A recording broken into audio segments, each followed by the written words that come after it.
શું નામ છે સાહેબ આપનું? આપ શું હોદ્દો ધરાવો છો? કલ્પેશ રાવલ, જિલ્લા શિક્ષણાધિકારી ખેડા.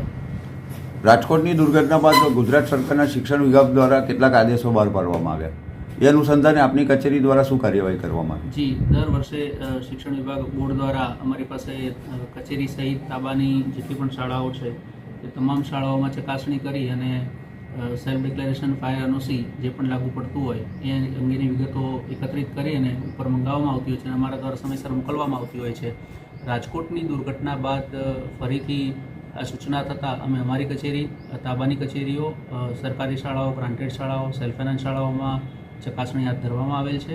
ચકાસણી દરમિયાન ધ્યાનમાં આવેલ છે કે કચેરીની અંદર એજન્સી દ્વારા સમયસર ફાયરના જે ઇન્સ્ટ્રુમેન્ટ છે એને રિપ્લેસ કરવામાં આવેલ નથી. આથી સંબંધિત એજન્સીને અમારા દ્વારા નોટિસ આપી ખુલાસો માગવામાં આવેલ છે અને તાત્કાલિક એને રિપ્લેસ કરવાની કાર્યવાહી કરવા સૂચના આપવામાં આવેલ છે.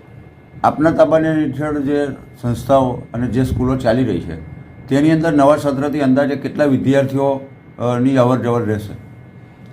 વિદ્યાર્થીઓની પ્રવેશ પ્રક્રિયા ચાલુ છે એટલે ચોક્કસ વિદ્યાર્થી સંખ્યા કહી શકાય નહીં, પરંતુ લગભગ ધોરણ 9 થી 12ના જે વર્ગો ધરાવતી શાળાઓ છે અમારા કાર્યક્ષેત્રમાં આવતી હોય છે. આપના કાર્યક્ષેત્રની શાળાઓમાં અને સરકારી માધ્યમિક શાળાઓમાં કુલ કેટલા શિક્ષકો તાલીમબદ્ધ થયેલા છે? એમનું જે છે સમયસર જ્યારે રિફિલિંગ થાય વાર્ષિક તાલીમનું આયોજન થતું હોય છે અને આ વર્ષે નવા સત્રની શરૂઆતમાં જે તાલીમનું આયોજન કરવામાં આવે છે. આપની કચેરી દ્વારા જે આચાર્યોને જાણ કરવામાં આવી કે ભાઈ આપની શાળામાં ફાયર સેફ્ટીની સુવિધા શું છે, તેનાથી આપને શું માહિતી ઉજાગર થઈ?